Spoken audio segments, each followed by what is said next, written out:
like? How did you know you were supposed to enter ministry? So I consider it a gift to have grown up in the Brethren in Christ. And so to be born into a community of faith that at that point affirmed women in ministry. I grew up in the Repton BIC congregation, and they had a history of having a woman on the pastoral staff. And so that was huge for my parents to see that in their church community. But for me, I have a beautiful older sister who I wanted to be just like her. And so I wanted to be an elementary school teacher. I was like, hey, she's great. This is what I'm going to do. And I do love kids and young people, but I went on a mission trip. And I know sometimes we roll our eyes at summer mission trips for young people, but seriously, it's something that Jesus used to change my life. It was right before my senior year of high school, and we took a trip to Kentucky. And we were doing our thing. You know, it's so empowering to like build something, you know, be working on the roof and be so proud of the accomplishments. And it's so fun. And so it was towards the end of that week, and a person who was on the staff of the mission organization pulled me aside, and he's like, so Heather, what do you want to do in your life? I'm like, well, when I get back, I'm going to apply for early admission for blah, blah, blah, and I'm going to be an elementary school teacher and, you know, live my life, and it's going to be great. And he just kind of nods his head, okay.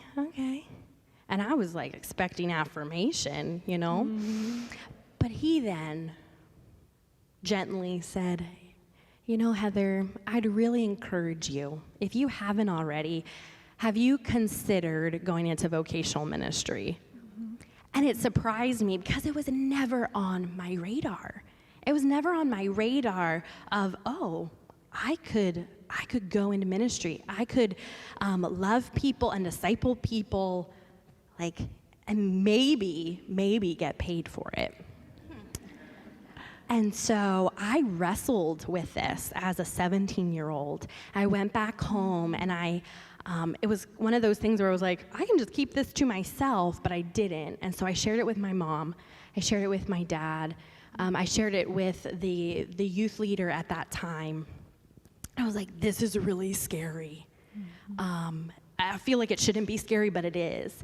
And what happened over the course of a few weeks was me having this overwhelming presence of Jesus to say, you know, when we sang Great Are You Lord, kind of that bridge of like all the earth will shout his praise. It's like I hit a moment where I was like, my life will literally burst if I say no to what I sensed Jesus was leading me to. And so that prompted me to kind of be like, for the first time ever, I'm not going to live my life after someone else's example.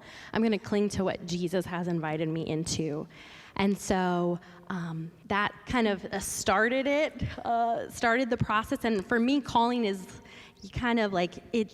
You get a glimpse of it the older you get and the more experience you have. And so for me, it was hugely important to have the community of faith speak into that. Mm-hmm. And my mom be one of my greatest advocates to say, Heather, you know, growing up, I would see you do this or that or lead in this way or that. And there was always something in me that said, this girl she could be a pastor. Mm-hmm.